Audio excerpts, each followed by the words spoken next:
Hallelujah. आज हम प्रेरितों के काम चौथा अध्याय निकालेंगे। उसी विषय को हम आगे बढ़ाएंगे, शुद्ध विवेक के साथ अपने जीवन को बिताना।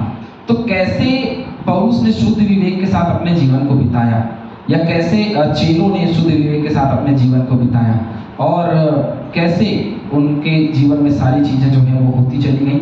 जैसे हमने प्रेरितों के काम में पढ़ा और देखा भी है, लेकिन जब सवाल आते हैं तो उसको अच्छे से देखना होता है, तो हम उसको देखेंगे।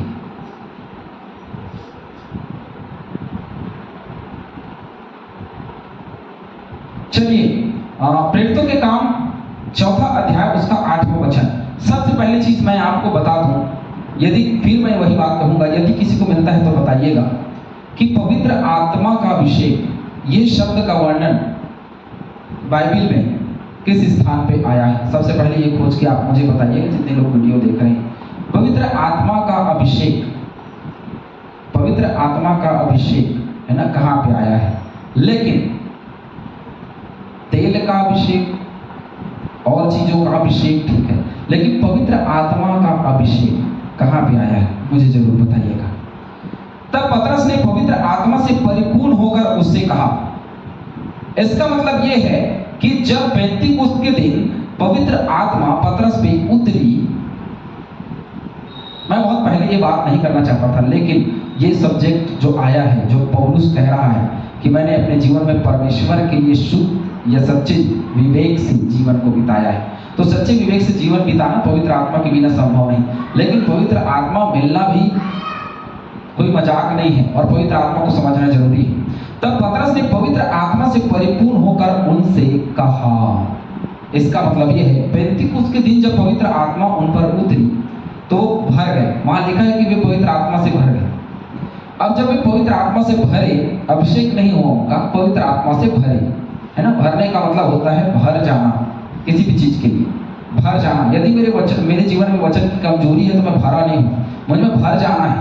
मेरे जीवन में मेरा उठना बैठना, मेरा चलना, सब कुछ वचन के अनुसार हो।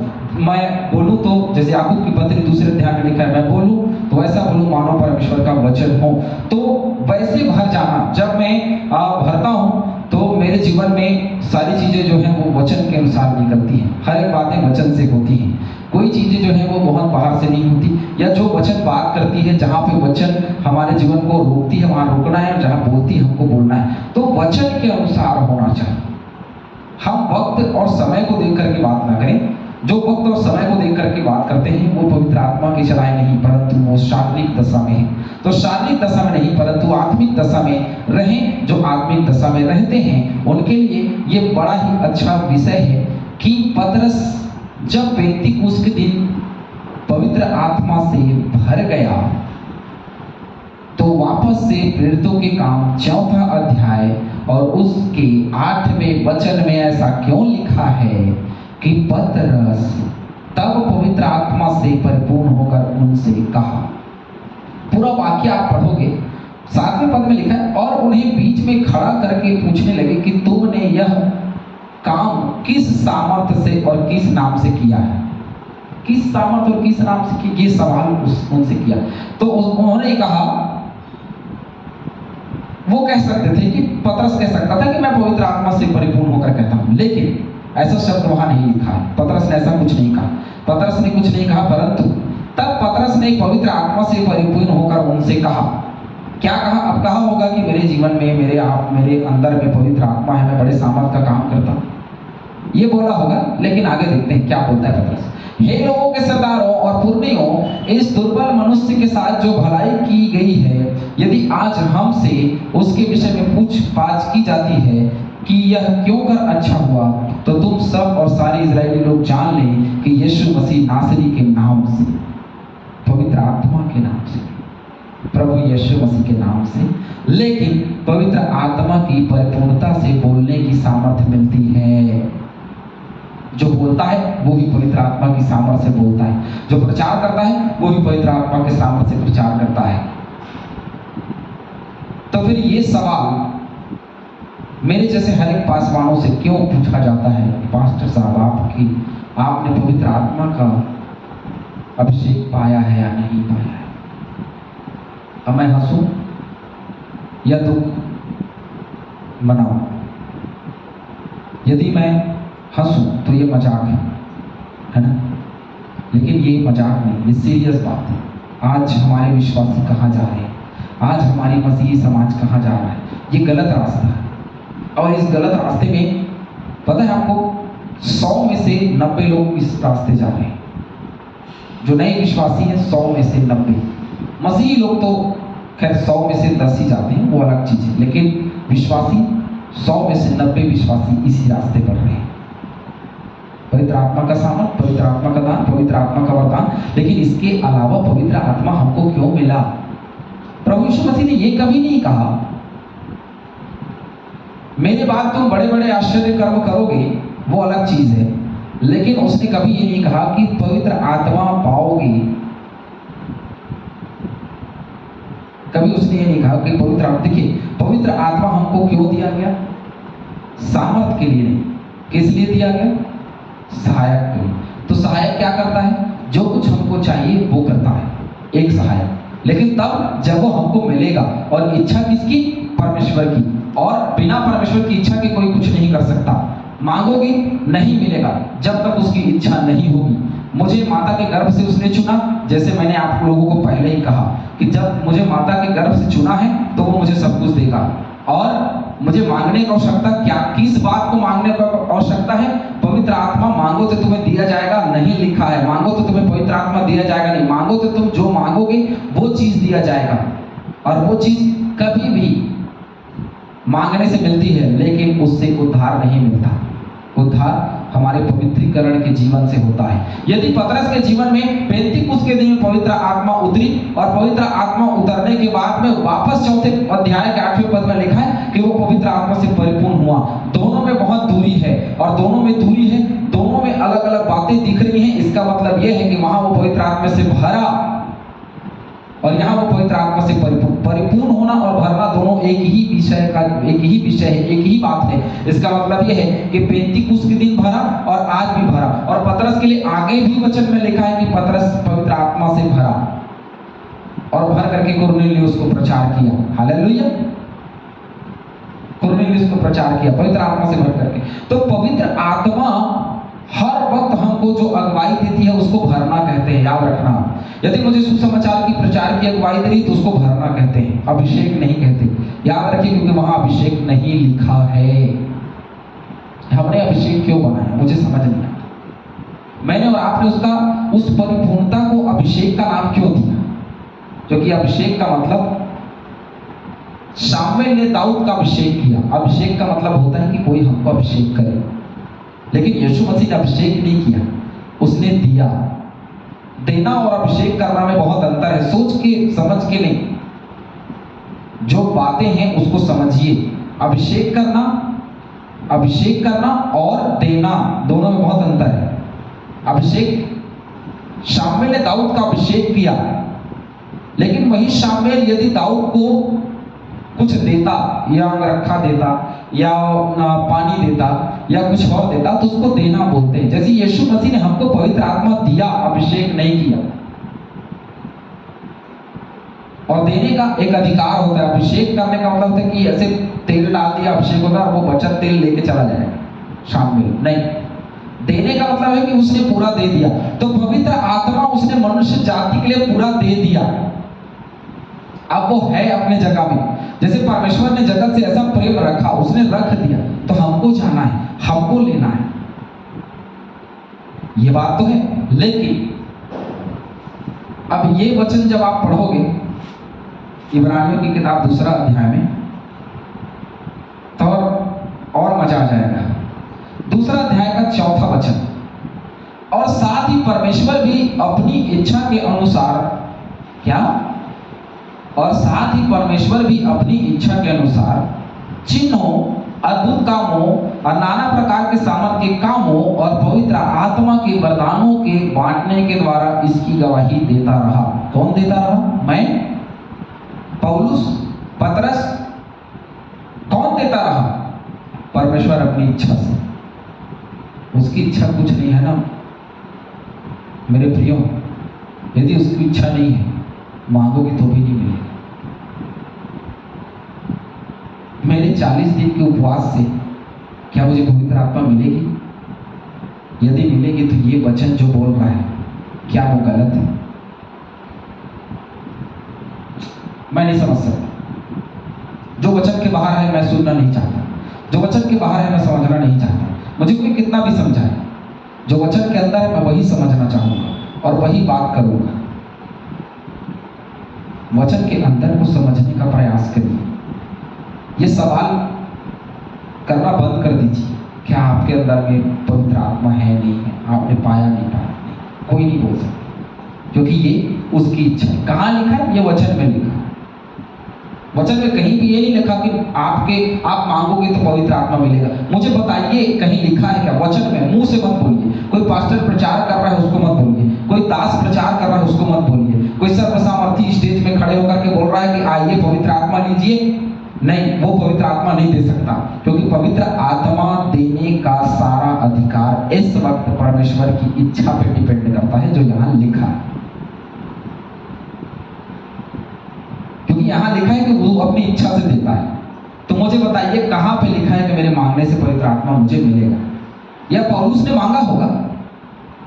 पौलुस तो मसीहियों को सताने जा रहा था, उनको मारने काटने जा रहा था, फिर प्रभु यीशु मसीह का दर्शन उसको क्यों मिला? सोच के देखिए, क्यों मिला उसको प्रभु यीशु मसीह का दर्शन? क्यों उसने उसको आवाज लगाई? क्योंकि उसको उसने उसके माता के गर्भ से चुन लिया था ताकि वो सेवा करे, और इसीलिए उसको पवित्र आत्मा की परिपूर्णता मिली। और पवित्र आत्मा परिपूर्ण हो गए नहीं। पतरस यदि 2 बार परिपूर्ण हो गया लिखा है, यदि वो भर गया लिखा है, यदि 3 बार भरने का या परिपूर्ण हो गया शब्द पतरस के इस्तेमाल हुआ है, इसका मतलब ये है कि मुझे और आपको बार बार पवित्र आत्मा से भरना पड़ेगा। ये स्थिर नहीं है जैसे पतरस के जीवन में हमने देखा, क्योंकि कहीं भी नहीं लिखा कि पवित्र आत्मा स्थिर है। इसका मतलब ये है कि हमारे जीवन में हमको प्रतिदिन पवित्र आत्मा से भरना होगा। हालेलुया। मैंने ये वचन कही थी, तो जो वचन कहती है उसको मानो ना मानो, लेकिन मैं मानूंगा, क्योंकि वचन बोलती है, वचन बातचीत करती है, जीवित कलाम है, झूठ नहीं हो सकता। जो वचन में लिखा है वो झूठ, आप उसको झूठा कैसे बना सकते? नहीं बना सकते। तो वो झूठ नहीं, सत्य है। इसलिए पौलुस कह सकता है कि मैंने अपने जीवन में सच्चे विवेक से परमेश्वर में जीवन बिताया है। यदि मैं और आप सच्चे विवेक से परमेश्वर में जीवन बिताएंगे तो हमारा जीवन सफल है। इब्रानियों 9:14 जिसको हमने पढ़ा था, वापस पढ़ते हैं। तो मसीह का लहू जिसने अपने आप को सनातन आत्मा के द्वारा परमेश्वर के सामने निर्दोष चढ़ाया, तुम्हारे विवेक को मरे हुए कामों से क्यों न शुद्ध करेगा, ताकि तुम जीवते परमेश्वर की सेवा करो। जब हमारा विश्वास यूहन्ना 3:16 जहाँ लिखा है, परमेश्वर ने जगत से ऐसा प्रेम रखा कि उसने अपना इकलौता पुत्र दे दिया, ताकि जो कि उस पर विश्वास करे वो नाश न हो, परंतु पवित्र आत्मा का सामर्थ पाए। ऐसा लिखा होता तो मैं मानता, लेकिन वहां लिखा है जो कोई विश्वास करे वो अनंत जीवन पाए। कहीं भी पवित्र आत्मा का अभिषेक हुआ ऐसा वर्णन नहीं लिखा है। परिपूर्ण होना, भर जाना, इन शब्दों का इस्तेमाल हुआ है। यदि अभिषेक का इस्तेमाल हुआ है तो उस वचन को निकालिए और निकाल करके आप मुझे भेजिए कि यहाँ पे लिखा है पास्टर साहब पवित्र आत्मा का अभिषेक है ना। तो आपको समझना पड़ेगा कि पवित्र आत्मा का अभिषेक कभी नहीं होता। बार बार रोजमर्रा की जिंदगी में हर दिन हमको पवित्र आत्मा से भरना पड़ेगा, क्योंकि वचन वही बताती है। और इसलिए मैं कह रहा हूँ क्योंकि पतरस एक प्रभु का बहुत बड़ा दास था, बहुत बड़ा दास था। पौलुस बहुत बड़ा दास था, और बाइबल में उनका उदाहरण एक अच्छे नामों में बताया गया है। यदि उनके जीवन में वे बार बार पवित्र आत्मा से परिपूर्ण होने की बात कह रहा है, तो हम क्या उनके चरित्र पर ये सवाल उठाते हैं, ये बोल करके मेरे जीवन में पवित्र आत्मा का अभिषेक हुआ और मैं अब बड़े बड़े सामर्थ के काम कर रहा हूँ, देखो मैं एक बार भर गया, मुझे दोबारा भरने की आवश्यकता नहीं है, मेरे जीवन में तो पवित्र आत्मा उतर गया। नहीं, मुझे रोजमर्रा की जिंदगी में पवित्र आत्मा से भरना पड़ेगा, क्योंकि पौलुस और पतरस दोनों के सुसमाचार का प्रचार कोई मजाक नहीं था। उनका जीवन ही एक सुसमाचार का प्रचार था। उनके मुख से नहीं, उनके पूरे जीवन से सुसमाचार का प्रचार हुआ है। और उनके लिए यह चीज का इस्तेमाल कर होना कि वह पवित्र आत्मा से परिपूर्ण होकर के कुरनेलियुस को कहने लगा, प्रचार करने लगा। वह आत्मा से परिपूर्ण हो करके लोगों को बोलने लगा। तो ये शब्दों का इस्तेमाल कई बार, यदि पेंतीकोस्त के दिन पवित्र आत्मा उतर गया, यदि पौलुस के जीवन में उस दिन जिस दिन पर प्रभु यीशु मसीह का दर्शन मिला और हनन्याह उसके लिए प्रार्थना किया, उसी दिन यदि पवित्र आत्मा उतर गया तो दोबारा भरने की बात नहीं की जाती। इसका मतलब यह है कि मेरा पवित्र आत्मा मेरे जीवन में स्थिर नहीं है, उसको क्या करना पड़ेगा?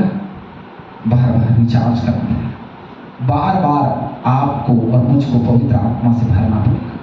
और ये कब होगा? प्रतिदिन। नहीं कि आज भरे, चलो कल नहीं भरेंगे, परसों भरे नहीं भरेंगे, नहीं, रोज। और इसीलिए प्रभु यीशु मसीह भोर को प्रार्थना करने जाते थे और पवित्र आत्मा से भरते थे। हमें भी हमेशा रोजमर्रा की जिंदगी में पवित्र आत्मा से भरना और आगे बढ़ना। और पवित्र आत्मा के क्या कार्य हैं वो हम आगे बात करेंगे, लेकिन हम बात कर रहे हैं शुद्ध विवेक के साथ, सच्चे विवेक के साथ परमेश्वर में जीवन बिताना ही हमारा लक्ष्य होना चाहिए, न कि सामर्थ्य में जीवन बिताना। नहीं, सामर्थ्य की खोज मत करो। मैं यदि परमेश्वर में शुद्ध विवेक और सच्चे मन से जीवन बिताऊंगा तो वो अपनी इच्छा से मुझे देगा। Hallelujah, hallelujah. मांगना है तो किसी के लिए जीवन मांगिए, मांगना है तो किसी के लिए उद्धार मांगिए, मांगना है तो किसी के सुसमाचार का प्रचार को बढ़ाने के लिए प्रार्थना कीजिए, मांगना है तो मजदूर थोड़े हैं उन मजदूरों के लिए प्रार्थना करिए कि पास्टर और पासवान बढ़ाएं। मांगना है यदि परमेश्वर से तो बीमारों के लिए चंगाई मांगिए, मांगना है यदि परमेश्वर से दरिद्रों के लिए रोटी मांगिए जिनको नहीं मिलता, भूखों के लिए रोटी मांगिए, मांगना है यदि तो किसी गरीब के लिए भेंट मांगिए, दान मांगिए, मांगना है तो परमेश्वर के राज्य को अपने जीवन में मांगिए। सामर्थ क्यों मांग रहे हैं? मैं और आप सामर्थ मांगते हुए घूम रहे हैं, इसलिए आज प्रभु यीशु मसीह को आने में देरी है, क्योंकि हमारा रास्ता गलत है। मसीह यीशु का नाम लेकर के बहुत तेरे लोग जो भड़काएंगे, अंत में झूठे भविष्यवक्ता आएंगे। लिखा है उसके बाद भी हम झूठे भविष्यवक्ताओं के जालों में फंसते हैं। क्यों?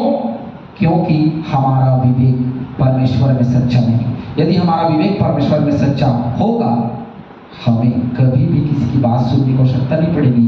हमारा सच्चा विवेक जो परमेश्वर में वो हमको बताएगा कि मैं पवित्र आत्मा से परिपूर्ण हो चुका। हालेलुया। और उसके बाद मैं काम करूंगा। भैया मुझे पता नहीं, जो वचन में लिखा है, मुझे यदि किसी के लिए प्रार्थना करने जाना है तो मैं अपने पर्सनल प्रेयर करता हूँ, प्रार्थना करता हूँ, और मैं अपने जीवन में पवित्र आत्मा के उस उपस्थिति को, उस परिपूर्णता को मांगता हूँ, और उसके बाद उस घर में मांगता हूँ, उस घर में तेरी पवित्रता आए, उस घर में तेरी बेदारी आए। ये हमारी प्रार्थना होनी चाहिए। और तब जाकर के हम प्रार्थना करते हैं तो छुटकारा मिलता है। यदि सामर्थ की बात करते हैं तो जो विश्वास नहीं करता उसको चंगाई दे करके दिखाइए। मैं बहुत तेरे लोग ऐसे बीमार हो गए जिनको खड़ा कर दूंगा जो विश्वास नहीं करते, और अब चलिए चंगा करके दिखाइए। बिना विश्वास के कोई चंगाई नहीं होती। मेरे सामर्थ्य से कि किसी को मैं चंगा नहीं कर सकता। मेरे अंदर में पवित्र आत्मा की बड़ी सामर्थ्य है। यदि कोई विश्वास नहीं कर रहा है तो वो चंगा नहीं होगा, उसको विश्वास करना पड़ेगा। क्योंकि यीशु मसीह ने कहा, जा तेरे विश्वास ने तुझे चंगा किया। तो इसका मतलब ये है कि प्रभु यीशु मसीह का सामर्थ्य भी उनके विश्वास के बिना काम नहीं करता। जो विश्वास करेगा उसका सामर्थ काम करेगा। हालेलुया। इसलिए कभी भी सामर्थ के पीछे मत भागिए, अपने जीवन में शुद्ध विवेक के साथ अपना जीवन बिताइए।